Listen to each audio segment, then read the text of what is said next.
নমস্কার সমস্ত দর্শক মণ্ডলী, সমস্ত সরকারি কর্মচারীবৃন্দ, শিক্ষক শিক্ষিকা সবাইকে স্বাগত। আজকে এই সন্ধ্যাবেলায়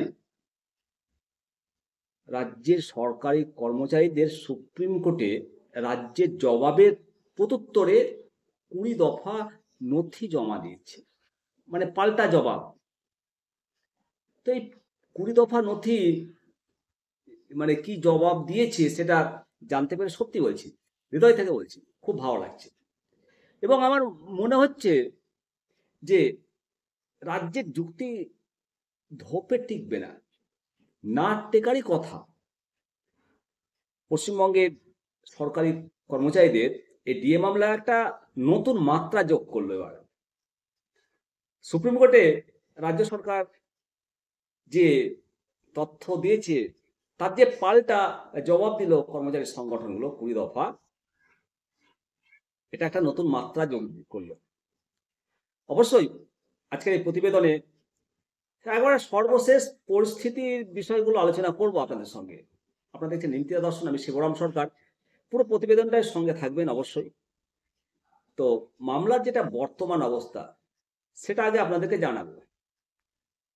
সম্প্রতি কর্মচারী সংগঠনগুলোর পক্ষ থেকে সুপ্রিম কোর্টে দুটো গুরুত্বপূর্ণ নথি জমা দেওয়া হয়েছে। কনফেডারেশন অফ স্টেট গভর্নমেন্ট এমপ্লয়িজের জমা দেওয়া এই নথিটি এখনো ই ফাইলিং এর ডেটটা পায়নি, তবে অন্য আর একটি নথি 1 অক্টোবর 2025-এ সেটা আপলোড করা হয়ে গেছে।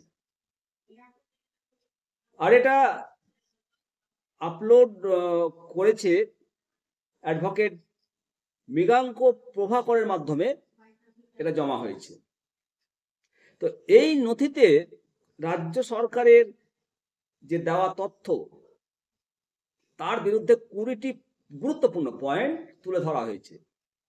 আর এই 20টি গুরুত্বপূর্ণ তথ্যই মামলার ভবিষ্যৎ নির্ধারণ করবে, গুরুত্বপূর্ণ ভূমিকা পালন করবে বন্ধুরা।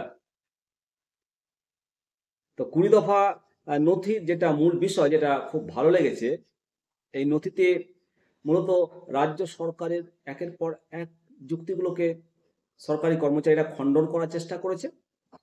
এতে বিভিন্ন আইন এবং নিয়মাবলী উল্লেখ করে দেখানো হয়েছে। রাজ্য সরকারি কর্মীরা কেন্দ্রীয় হারে মহার্ঘ ভাতার পাওয়ার অধিকারী। এটা কোনো দয়ার দান নয়, এটা আইনি অধিকার। সেই বিষয়ে কিছু গুরুত্বপূর্ণ তথ্য আমাদের সামনে তুলে ধরব। ভারতবর্ষের সংবিধানের 309 নম্বর ধারা, এই ধারায় রাজ্য সরকারি কর্মীদের বেতন এবং অন্যান্য সুযোগ সুবিধা সংক্রান্ত নিয়মাবলী তৈরির কথা বলা হয়েছে। কর্মচারী সংগঠনগুলোর দাবি যে রাজ্য সরকার এই নিয়মটাই লঙ্ঘন করেছে। এবার রোপা রুলস 2009, এই নিয়মে বলা হয়েছে যে রাজ্য সরকারি কর্মীদের যে মহার্ঘ ভাতা AICPI, all India price index, all India consumer price index যেটা বলা হয়, সংগঠনগুলোর মতে রাজ্য সরকার এটা মানছে না, এই নীতিটাই লঙ্ঘন করছে, যেটা ভারতবর্ষের অধিকাংশ রাজ্যই মানে। আর এটাই তো দিয়ে দেওয়ার নিয়ম। উপরন্ত আর্থিক সংকটের যুক্তি বারংবার তুলে ধরেছে রাজ্য সরকার। রাজ্য সরকার আর্থিক সংকটের কথা বললেও কর্মচারী সংগঠন কিন্তু এটা মানে ডিএ না দেওয়ার জন্য এটা কোনো বৈধ যুক্তিসঙ্গত কারণ হতে পারে না। রাজ্যের কাছে টাকা নেই, এই গল্প কেউ শুনবে না। ধার পাবে, ধার মেটাতে হবে। আমার কাছে ধার পেলে আপনাকেও মেটাতে হবে, আপনার কাছে আমি ধার পেলে আমি চাইব, এটাই তো মোদ্দা কথা। তো ধার আছে, ধার মেটাতে হবে, আর টাকা নেই এই যুক্তি এটা কোনো বৈধ কারণ হতে পারে না। আপনারা এর আগের হিয়ারিং এ দেখেছেন, মাননীয় সুপ্রিম কোর্টও বলেছে যে টাকা নেই এটা বৈধ কারণ হতে পারে না।